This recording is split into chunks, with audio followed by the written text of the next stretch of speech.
생명과 시간의 주인 되시는 하나님 아버지, 지난밤 저의 생명을 지켜주시고 오늘 새벽을 열어주시어 하루 기적의 삶을 시작하게 하시니 감사합니다. 오늘 하루의 기적을 사는 동안 하나님의 은혜와 자비를 덧입게 하시며 기적의 삶을 쌓아가는 믿음과 지혜와 능력을 부어 주옵소서. 세상의 위험을 이겨내고 유혹을 물리치게 하시고 독수리가 날개치며 올라간 같은 하루가 되게 도와주소서.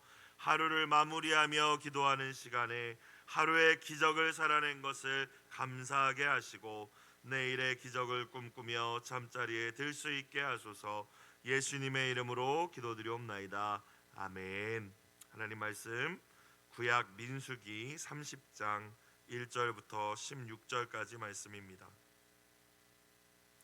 민수기 30장 1절부터 16절까지 말씀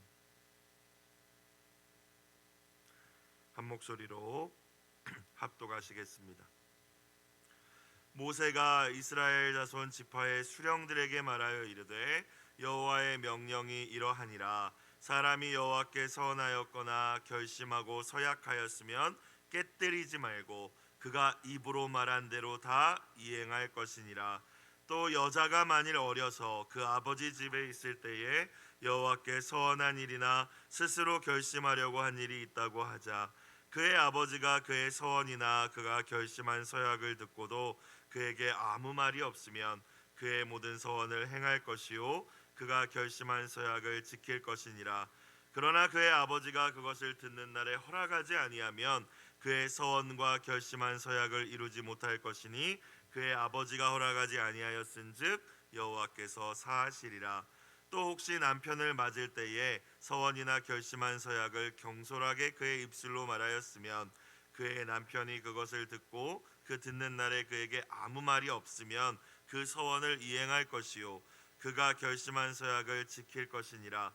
그러나 그의 남편이 그것을 듣는 날에 허락하지 아니하면 그 서원과 결심하려고 경솔하게 입술로 말한 서약은 무효가 될 것이니 여호와께서 그 여자를 사하시리라. 과부나 이혼당한 여자의 서원이나 그가 결심한 모든 서약은 지킬 것이니라. 부녀가 혹시 그의 남편의 집에서 서원을 하였다든지 결심하고 서약을 하였다 하자 그의 남편이 그것을 듣고도 아무 말이 없고 금하지 않으면 그 서원은 다 이행할 것이요 그가 결심한 서약은 다 지킬 것이니라. 그러나 그의 남편이 그것을 듣는 날에 무효하게 하면 그 서원과 결심한 일에 대하여 입술로 말한 것을 아무것도 이루지 못하나니 그의 남편이 그것을 무효하게 하였은즉 여호와께서 그 부녀를 사하시느니라. 모든 서원과 마음을 자제하기로 한 모든 서약은 그의 남편이 그것을 지키게도 할 수 있고 무효하게도 할 수 있으니 그의 남편이 여러 날이 지나도록 말이 없으면 아내의 서원과 스스로 결심한 일을 지키게 하는 것이니 이는 그가 그것을 들을 때에 그의 아내에게 아무 말도 아니하였으므로 지키게 됨이니라. 그러나 그의 남편이 들은 지 얼마 후에 그것을 무효하게 하면 그가 아내의 죄를 담당할 것이니라. 이는 여호와께서 모세에게 명령하신 규례니 남편이 아내에게 아버지가 자기 집에 있는 어린 딸에 대한 것이니라. 아멘. 앞서 민수기 28장 29장의 말씀을 생각해 보면 매일 드리는 상번제로부터 안식일에 드리는 제사, 초하루에 드리는 제사, 그리고 또 유월절, 칠칠절, 초막절 등 이제 어제 나누었죠.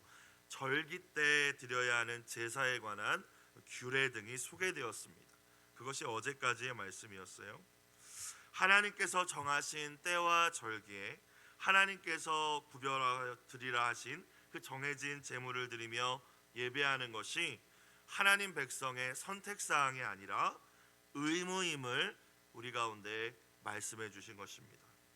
그러나 공동체의 일원으로 의무로 드리는 이런 제사만 있었던 것은 아니었어요. 개인적으로 개인이 자발적으로 어떤 절기가 꼭 아닐지라도 하나님의 은혜에 그저 감사해서 또는 하나님 앞에 무언가를 결단하면서 드리는 제사들이 있었습니다. 자원제라고 하죠. 특별히 자원제 종류에는 서원제와 낙헌제가 있었어요. 서원제는 말 그대로 하나님께 드렸던 서원을 이행하는 제사였습니다. 하나님께 거룩한 맹세를 하면서 또는 소원을 아뢰 드리면서 그분의 뜻대로 살겠다고 신앙 고백하면서 드리는 제사였어요. 또 낙헌제는 자신이 처한 상황과 구애됨이 없이 그저 자발적으로 즐거운 마음으로 기뻐하며 드렸던 제사였습니다. 이런 것들이 자원제였어요. 특별히 우리가 오늘 살펴본 민수기 30장은 이 자원제 가운데 서원제를 드리는 규례에 대해서 섬세하게 하나님께서 말씀해 주고 계십니다. 1절 말씀을 다시 보겠습니다. 모세가 이스라엘 자손 지파의 수령들에게 지도자들에게 말하여 이르되 여호와의 명령이 이러하니라 라고 하면서 이제 오늘 말씀 서원제, 서원하였을 때 어떻게 해야 되는지에 대한 말씀이 쭉 이어지죠. 그런데 우리가 궁금한 점은 왜 이 말씀을 지파의 수령들에게만 말하였다고 하셨을까? 지도자들에게만 말하셨을까? 지도자들이 백성에게 전달할 수는 있었겠지만 일단은 궁금증이 듭니다. 근데 히브리어 성경을 보면 어제 29장 40절이 이 오늘 30장 1절에 포함되어 있대요. 그러니까 장을 나누는 방식이 이제 번역 성경에서 다르게 된 것이죠. 그러니까 어제 40절 말씀이 무엇이었습니까? 29장 40절 모세가 여호와께서 모세에게 명령하신 모든 일을 이스라엘 자손에게 말하니라. 그리고 오늘 이어지는 건데 이제 같은 1절이라는 거죠. 모세가 이스라엘 자손 지파의 수령들에게 말하여 이르되 여호와의 명령이 이러하니라. 그래서 우리가 어떻게 이해할 수 있냐면 하나님께서 모세에게 주신 모든 명령을 오늘 나와 있는 이 서원에 관한 명령까지 이스라엘 백성들에게 다 전달하고 난 이후에 다시 한번 지도자들에게는 수령들에게는 다시 한번 강조하며 이야기했다라는 것으로 우리는 받아들일 수 있습니다. 무슨 의미일까요?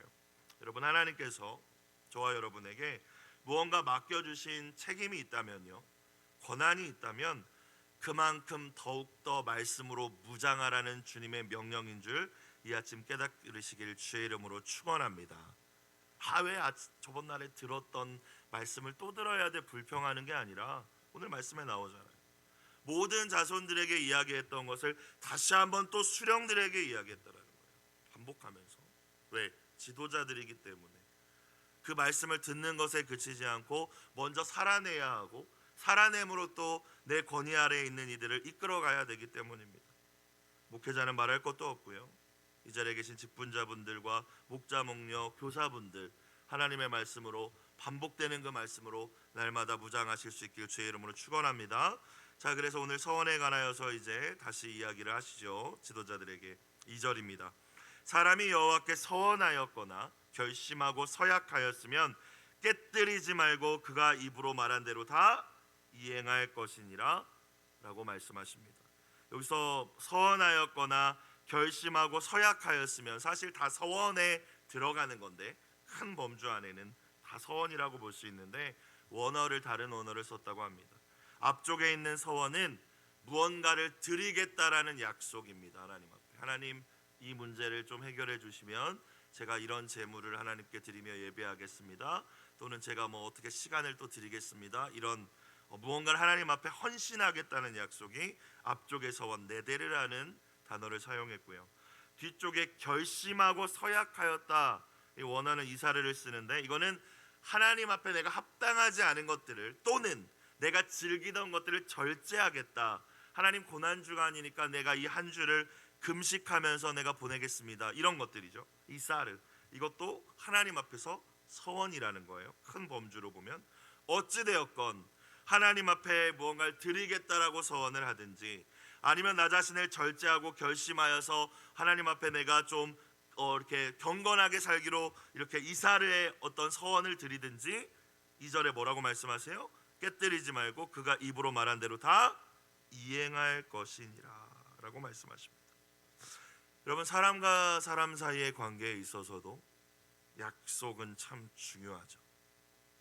약속을 하고 그 약속을 지킨다는 것은 서로를 향한 존중과 신뢰와 사랑이 있을 때 가능합니다. 만약 그 약속을 쉽게 깨뜨린다라는 것은 반대로 존중과 신뢰가 깨졌다는 것을 의미하죠. 여러분, 사람 간의 관계에서도 그런데 하나님과의 관계에 있어서는 말할 것도 없겠죠. 함부로 내가 하나님 앞에 아무 말이나 내뱉고 지키지 않는다, 하나님 존중하지 않는 것입니다. 하나님을 기만한다고까지 이야기할 수 있을 거예요. 하나님께서는 언제나 우리에게 말씀을 주시고 약속을 주시고 그 모든 약속을 이루시고 성취하시는 신실하신 하나님이심을 기억해야 할 줄로 믿습니다. 하나님은 언제나 우리에게 그러셨다라는 거예요. 그렇죠? 독생자 예수님을 보내주시겠다 약속하셨고 그 예수님이 약속대로 오셨고 또 성경의 모든 말씀대로 우리에게 약속하신 것들을 다 이루십니다. 하나님께서는 하나님의 자녀이자 하나님 나라 백성된 저와 여러분도 그 아버지 하나님의 신실하심을 닮아가기 원하시는 우리 하나님이심을 이 아침 기억하실 수 있길 주의 이름으로 축원합니다. 솔로몬은 전도서 5장에서 그래서 이 선에 대하여서 이렇게 이야기를 하고 있어요. 세번역 성경으로 제가 전도서 5장 2절 이하의 말씀을 읽겠습니다. 하나님 앞에서 말을 꺼낼 때 함부로 입을 열지 말아라. 마음을 조급하게 가져서도 안 된다. 하나님은 하늘에 계시고 너는 땅 위에 있으니 말을 많이 하지 않도록 하여라. 걱정이 많으면 꿈이 많아지고 말이 많으면 어리석은 소리가 많아진다. 하나님께 맹세하여 서원한 것은 미루지 말고 지켜라. 하나님은 어리석은 자를 좋아하지 않으신다. 너는 서원한 것을 지켜라. 서원하고서 지키지 못할 바에는 차라리 서원하지 않는 것이 낫다.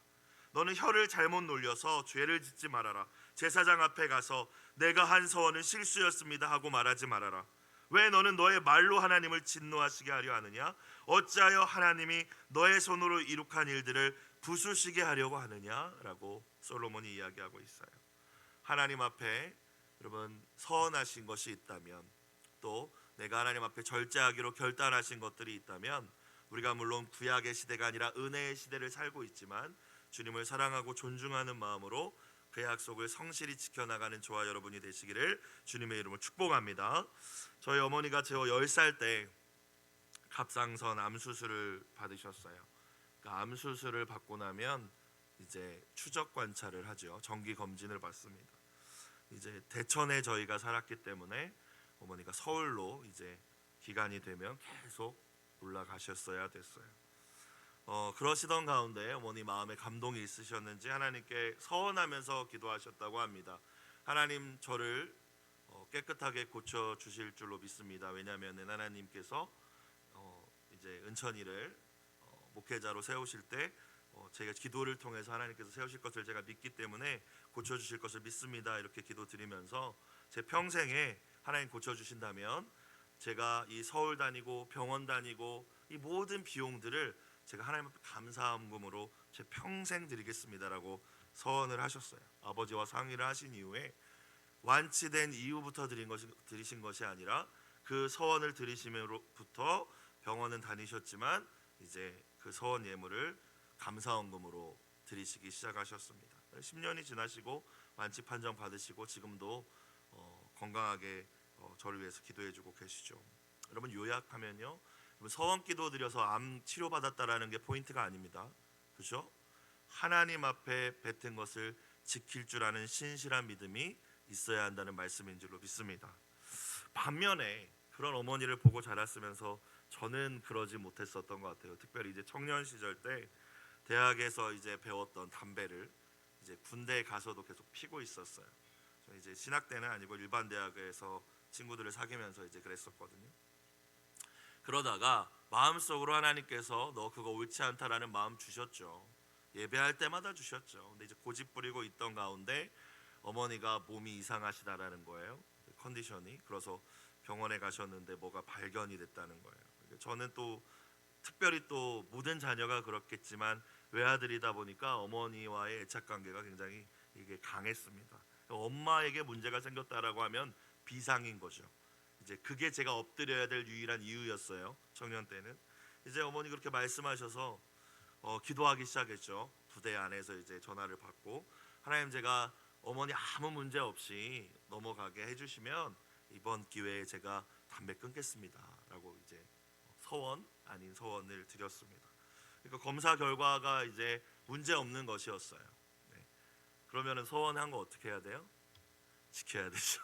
지켰죠. 몇 주 정도는 지켰어요.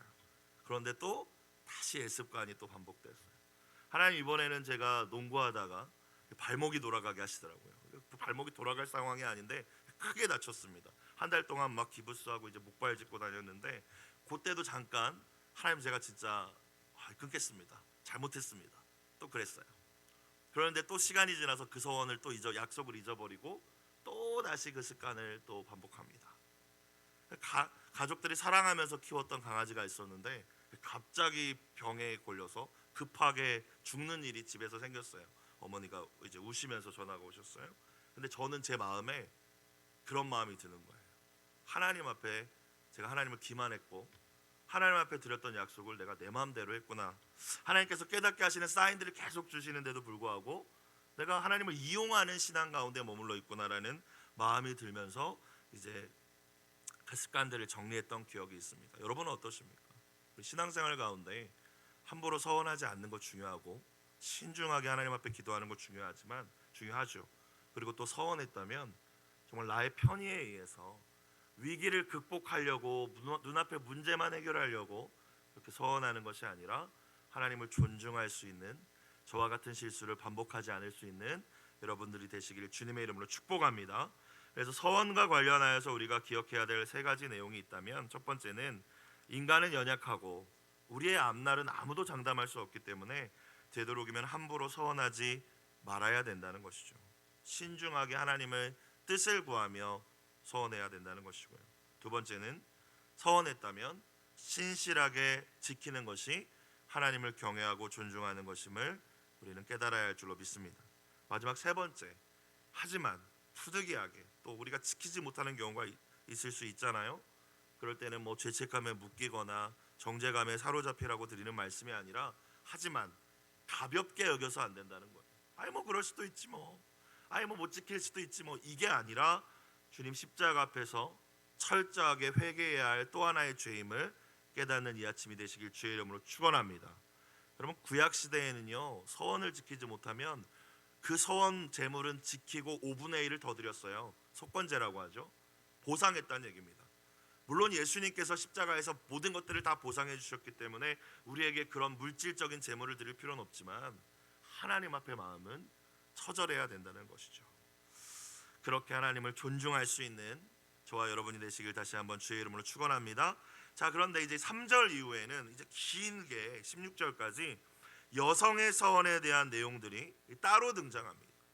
하나님 앞에 서원했을 때, 서약했을 때 지키는 게 마땅하다 이야기를 한 이후에 여성의 경우는 무언가 조금 특별한 경우였기 때문에 길게 하나님께서 말씀해 주신 것이겠죠. 뭐 당시 대부분 그 고대 사회는 그랬겠지만 여성의 인권이라는 것은 사실 존재하지 않았습니다. 그러니까 가부장제 사회였죠.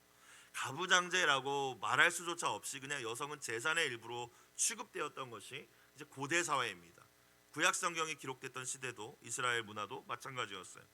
가정의 모든 결정권과 경제권은 아버지와 남편에게 있었습니다.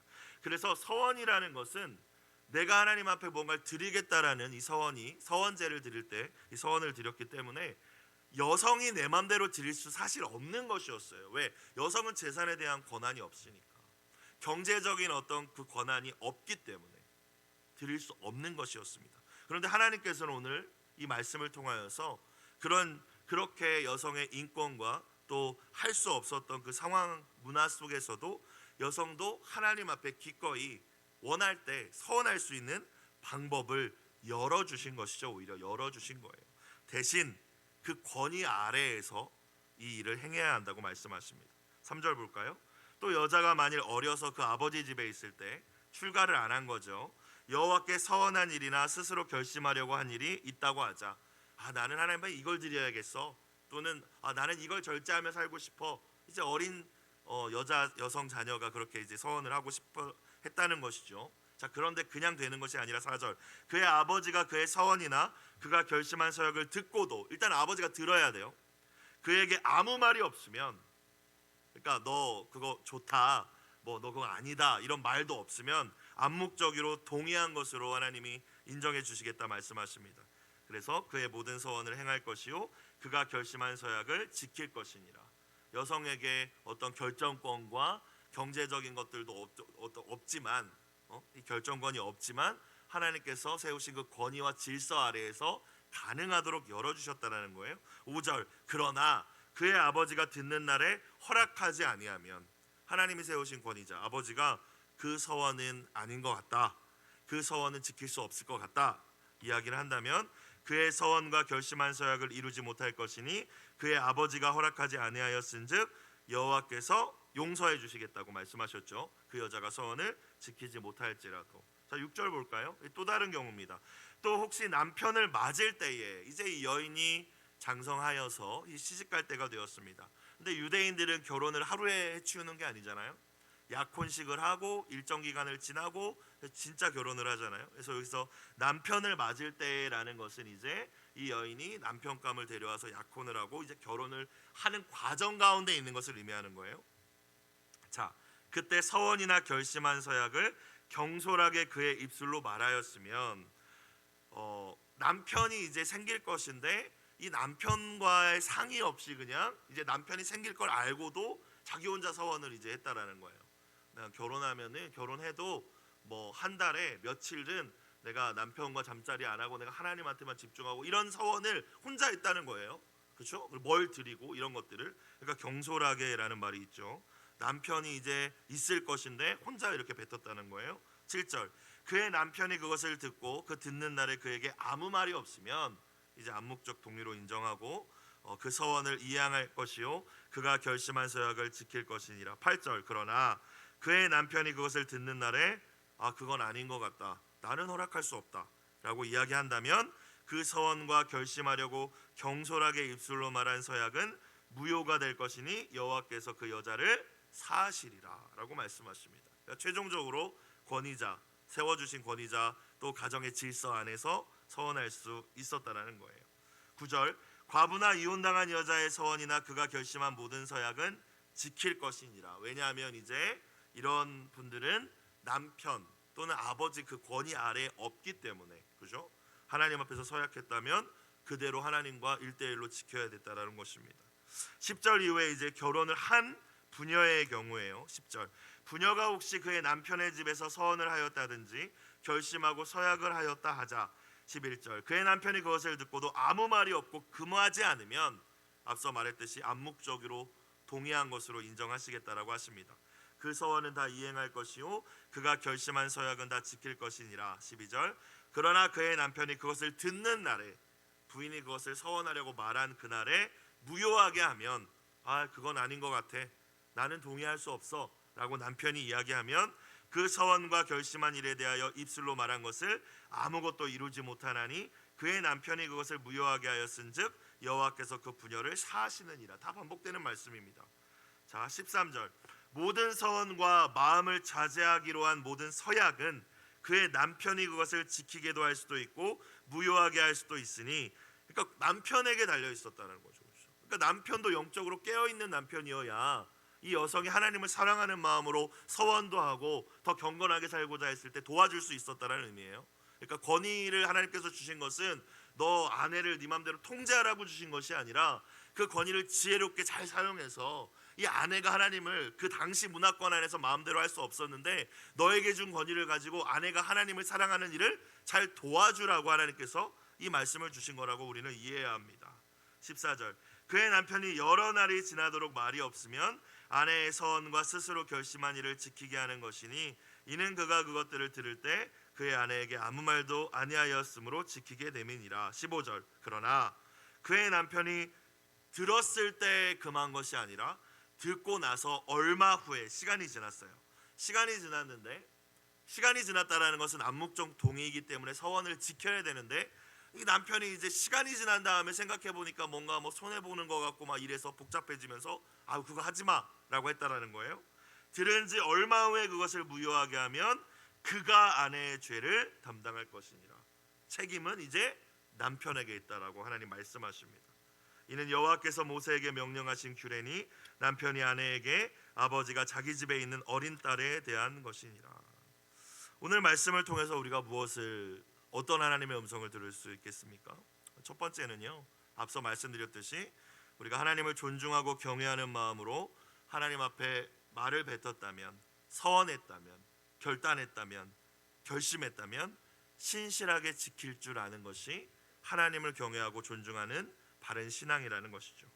두 번째는 하나님께서는 권위와 질서를 참 중요하게 생각하신다라는 거예요. 그래서 오늘날에는 이 똑같이 구약의 말씀을 적용할 수는 없겠지만 가정 공동체든 우리 교회 신앙 공동체든 하나님께 내가 하고 싶은 일이 있다 할지라도 뭐 예를 들어서 뭐 성전 요 앞에다 꽃을 갖다 놓고 싶어요. 그래서 이렇게 있는데 그냥 내 마음대로 아무거나 갖다가 막 이렇게 나열해 놨어요. 될까요, 안 될까요? 나 하나님 너무 사랑해. 하나님 앞에 다 드리고 싶어서 막 여기다 꽃 저기다 꽃 이렇게 만들어 놨어요. 된다는 거예요? 안 된다는 거죠. 권위가 있고 질서가 있다는 겁니다. 그렇죠? 하나님께 드리려고 하는 서원제도 하나님이 그 권위 아래에서 여성을 허락해 주셨듯이 오늘날에도 여성이건 남성이든 질서와 권위 아래에서 하나님을 섬기는 일을 교회 안에서 행할 때 공동체가 아름다워질 수 있음을 저와 여러분에게 말씀해 주시는 것이죠. 마지막으로는 하나님께서 부여하신 권위를 가진 이들은 이제 그 권위 아래에 있는 이들이 하나님을 바르게 잘 섬길 수 있도록, 더 바르게 하나님을 사랑하며 예배할 수 있도록 도와줘야 된다라는 메시지가 오늘 말씀 가운데 있는 줄로 믿습니다. 오늘 주신 말씀을 또 붙드시고 하나님 앞에서 언제나 신실하게 그 약속들을 또 지켜내시고 더 하나님을 사랑하지만 주님이 주신 또 말씀과 질서와 권위 아래에서 하나님을 또 사랑하고 예배할 수 있는 저와 여러분이 되시길 주의 이름으로 축복합니다. 기도드리겠습니다. 사랑과 은혜가 풍성하신 아버지 하나님, 저희의 신앙이 입술로만 믿음을 고백하는 데 그치지 않게 하여 주시고 언제나 신실한 삶을 하나님께 드릴 줄 아는 하나님 나라 백성들이 다 되게 하여 주시옵소서. 함부로 서원하지 않게 하시고 서원했다면 하나님을 경외하고 존중하는 마음으로 신실하게 지켜나가는 저희들의 삶과 신앙이 되게 하여 주시옵소서. 언제나 하나님이 세우신 권위와 질서를 귀하게 여길 줄 알게 하시고 내가 원하는 대로 내 맘대로가 아니라 하나님이 세우신 질서와 방법대로 교회와 하나님을 섬기며 예배하는 지혜가 저희 가운데 있도록 주님 지혜와 은혜를 더하여 주시옵소서. 드려진 예물을 주님 흠양하여 주시고 눈물로 간절히 드린 기도에 주님 속히 응답하여 주시옵소서. 예수님의 이름으로 기도드리옵나이다. 아멘.